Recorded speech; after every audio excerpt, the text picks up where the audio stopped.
Robert, I was surprised we found in David one of the few people on the globe that hasn't seen one of the Twilight films. So how was it then that you came to be involved in the rover? I'd seen Animal Kingdom and kind of tried to seek out David, a while before,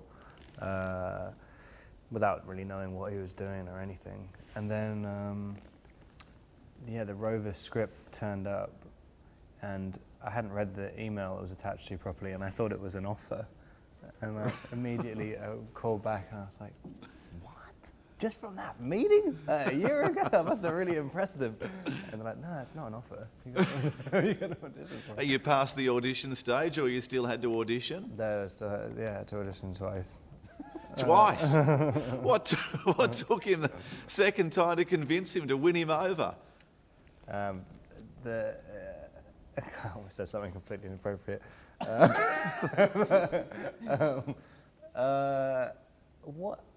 I don't know. No, actually, no, I know exactly what I hadn't prepared all the scenes in the first one, because normally when you get an audition, they give you like 4 scenes. Right. And one of them's like the most extreme scene in the movie, and so you're like, wow, they're not going to ask me to do that one. And so it was the first one they asked. They get to you, it's the first time it's ever happened, and it's like, yeah, well, those are the scenes. Like, we've got to do that one. I'm pleased to see, Rob, you've had a change of clothes. Have you ever done a film where basically you start the film in the same clothes you finish in? I've actually done it a few times. You are? Yeah, I did it, and the last...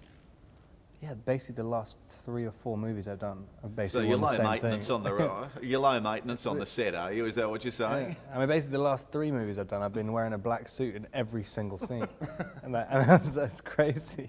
Tell me, you're in outback South Australia, limited phone reception, no paparazzi, questions about romances. Is it nice getting out of that Hollywood bubble for a while to do a film like this?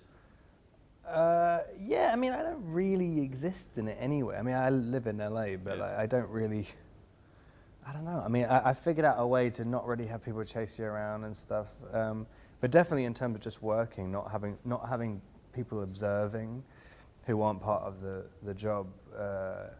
It's very freeing, kind of it's a lot more relaxed. Like even the mines. I mean, it's mind blowing when you're driving alongside the road. It looks like a natural part of the environment. Just quickly, for you, Robert, this role, it is a very different role to many we've seen you in. How important was it for you to take on a role like this one, to break out of maybe the Twilight mould to a degree? I mean, it's probably because no one's seen the other movies I've done. Yeah, I mean, I'm not particularly trying to break out of anything. I mean, it's just, I thought it was a really great script, and for some reason it connected to me on quite a deep level. And but yeah, I mean, I guess you're trying to confuse people's perceptions every job you do a little bit.